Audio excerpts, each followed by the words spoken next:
Well, first and foremost, of course, my thoughts are with everybody who's tragically suffered in the last 365 days. That includes, of course, the families of hostages, many of who are still waiting for their loved ones to return. And of course, it includes the hundreds of thousands of people that are still in Gaza, many in Lebanon, of course, that are suffering as a result of the Israeli government's I was going to say retaliation, but what it seems like, frankly, is revenge. And ultimately, I feel a great sadness and anger because what we've seen is 365 days of complete abject failure from the international community to find a resolution. And as such, the entire region is now on the brink of war. I mean, looking back a year, your in-laws were stuck in Gaza because of the Israeli response. You say it's revenge. What do you remember about that time? Because I remember you taking calls at an SNP conference and having to step away from everybody. It was constant. Look, for my family, it was quite easily the 4 most difficult weeks of our lives. And I spoke to my mother-in-law this morning. She's obviously safe back with us in Dundee, but incredibly difficult. She still suffers from, as you can imagine, flashbacks and what she saw during those 4 weeks in Gaza, and some of what she saw and witnessed no human being should have to see in their lifetimes. So a horrific time for us personally, but my in-laws were the lucky ones. They managed to escape.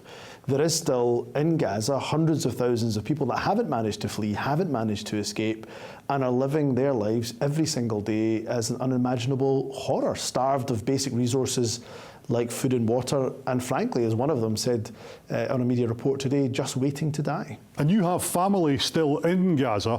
What are you hearing from them?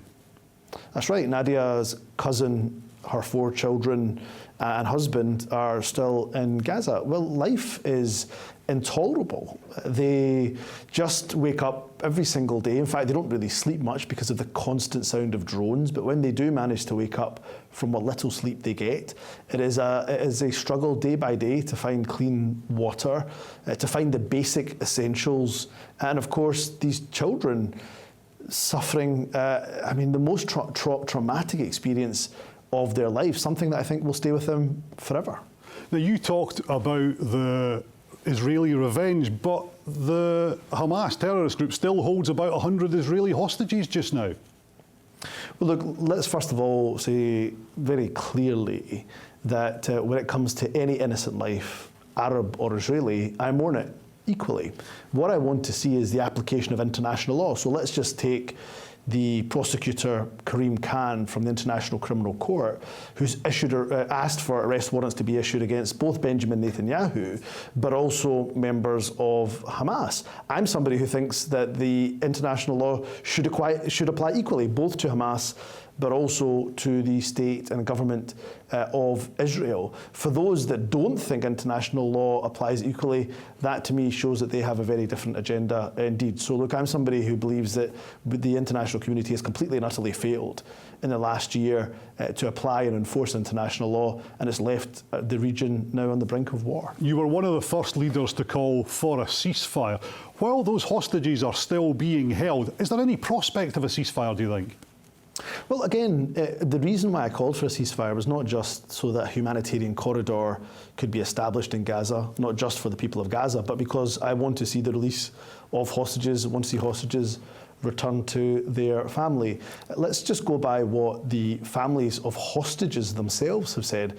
They have said that the Netanyahu government, and Benjamin Netanyahu in particular, is the blockage when it comes to a ceasefire deal. So it's about time that the international community was much tougher on our own allies, like Israel, and said that we need a ceasefire, demand a ceasefire, stop selling arms to Israel, and make sure that no more innocent people suffer and the hostages are released. Given all that you've just said, do you have any hope? Look, hope is extremely difficult in these times. I have to have hope. If I don't have hope, then I think we all become completely fatalistic. And ultimately, the short term, of course, is for a ceasefire. In the long term, if we want to stop these perpetual cycles of violence, we have to see some serious movement towards a two-state solution, which includes, of course, an independent Palestinian state peacefully coexisting alongside Israel. Humza Yousaf, thanks for joining us in Scotland tonight. Thank you.